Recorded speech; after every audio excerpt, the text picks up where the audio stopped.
ابن عقیل رحمۃ اللہ علیہ اپنا واقعہ لکھتے ہیں کہ میں بہت ہی زیادہ غریب آدمی تھا۔ ایک مرتبہ میں نے طواف کرتے ہوئے ایک ہار دیکھا جو بڑا قیمتی تھا۔ میں نے وہ ہار اٹھا لیا، میرا نفس چاہتا تھا کہ میں اسے چھپا لوں، لیکن میرا دل کہتا ہرگز نہیں، یہ چوری ہے، بلکہ دیانتداری کا تقاضا یہ ہے کہ جس کا یہ ہار ہے میں اسے واپس کر دوں۔ چنانچہ میں نے مطاف میں کھڑے ہو کر اعلان کر دیا کہ اگر کسی کا ہار گم ہوا تو آ کر مجھ سے لے لے۔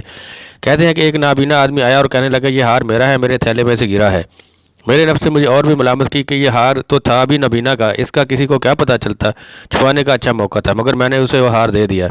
نابینا نے دعا دی اور چلا گیا۔ کہتے ہیں کہ میں دعائیں بھی مانگتا تھا کہ اللہ میرے لیے کوئی رزق کا بندوبست کر دے۔ اللہ کی شان دیکھیں کہ میں وہاں سے حلہ آ گیا، یہ ایک بستی کا نام ہے۔ وہاں کی ایک مسجد میں گیا تو پتہ چلا کہ چند دن پہلے امام صاحب فوت ہو گئے تھے۔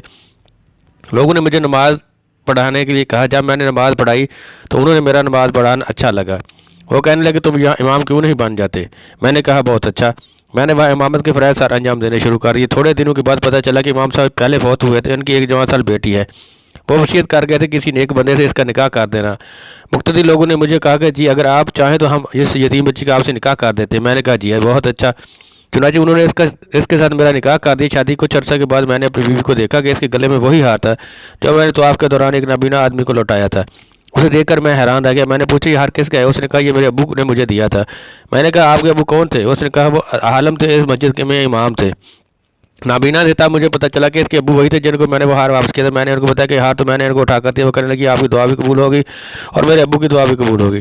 میں نے کہا وہ کیسے؟ اس نے کہا کہ آپ کی دعا تو اس طرح قبول ہوئی کہ اللہ تعالیٰ نے آپ کو گھر بھی دیا، گھر والی بھی دی اور رزق بھی دیا۔ میرے ابو کی دعا اس طرح قبول ہوئی کہ جب وہ ہار لے کر واپس آئے تو وہ دعا مانگتے تھے کہ اے اللہ ایک امین دیانتدار شخص نے میرا ہار مجھے لوٹایا ہے، اے اللہ ایسا ہی امین شخص میری بیٹی کے لیے خامد کے طور پر عطا فرما۔ اللہ نے میرے باپ کی دعا بھی قبول کر رہی اور آپ کو میرا خامد بنا دیا۔